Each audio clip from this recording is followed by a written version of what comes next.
Alex, what do you make about the decision today by Home Affairs Minister Tony Burke to refuse an Australian visa to a former Israeli government minister, Alex Antic? Yeah, well, Peter, I mean, this is becoming all too familiar, isn't it? We have this sort of strange path where people are singled out for reasons of social cohesion. I mean, I think a similar power was used, if not the exact same power, without being corrected, for Novak Djokovic and Candace Owens. Novak Djokovic, of course, came through the middle of COVID, and you can see how this power can be used in terms of the minister's own subjective opinion in many respects as to what is going to harm society. Now, I mean, I take the view, I would rather hear what people have got to say, regardless of whether or not I'm offended by it or not. I just think this is a very, very dangerous way to go. And so I think, freedom of speech is finite. I get it. You can't have people calling for, killings and murders and all the rest of it. We all agree with that. But you start entering into dangerous territory when you start denying people visas on these grounds, I reckon. Look, I share that view. Let's go to Queensland, up your way. Homestyle Bake, Keith, has warned that manufacturing in this country is being priced out of existence.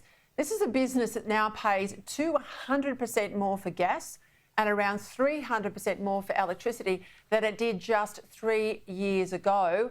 It comes as South Australia scrambles to restart 2 diesel power plants to shore up its energy supply, with Victoria and New South Wales also facing possible gas shortages as early as winter 2026, unless we, a gas-rich country, import more gas.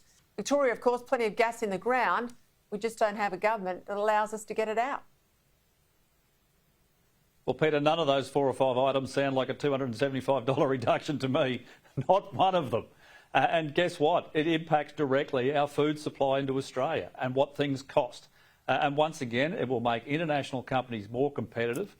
If I remember correctly, in the US, their gas price is around $3 a gigajoule. I mean, that's US dollars, obviously. And here I'm hearing quotes in Australian dollars above 20 on the spot market for our manufacturers. It is a ludicrous position to find ourselves in.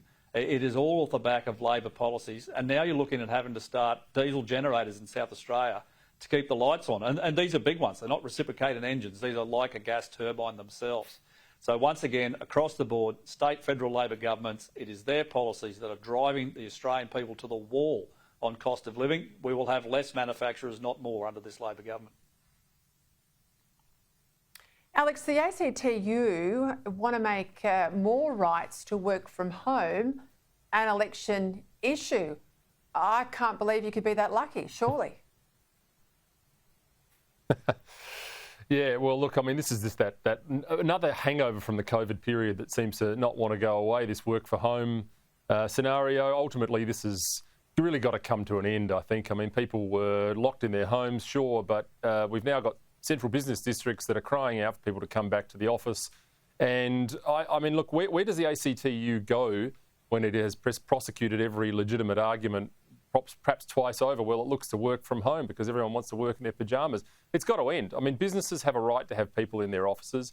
Every business that I speak to that can have people working from home wishes they had less. And I think it's, I mean, I very happily tackle that one in the lead up to an election. You're quite right about that.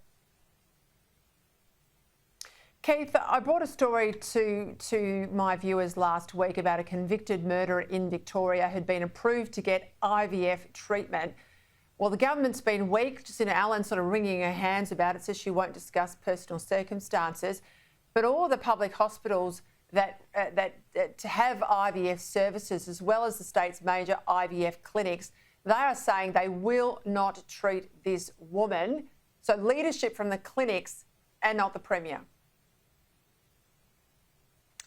Well, Peter, I know this is a desperately personal issue for you, and I know your history.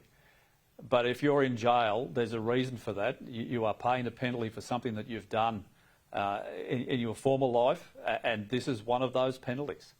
I think people in Victoria would be horrified as to what you can get access to as a jail inmate. The idea is that you're supposed to have a penalty because of the things that you've done, and I don't think there's anything wrong with that whatsoever. But it's another reason the Victorian government is tanking, not just on the economy, which is an absolute disaster. Here's another reason.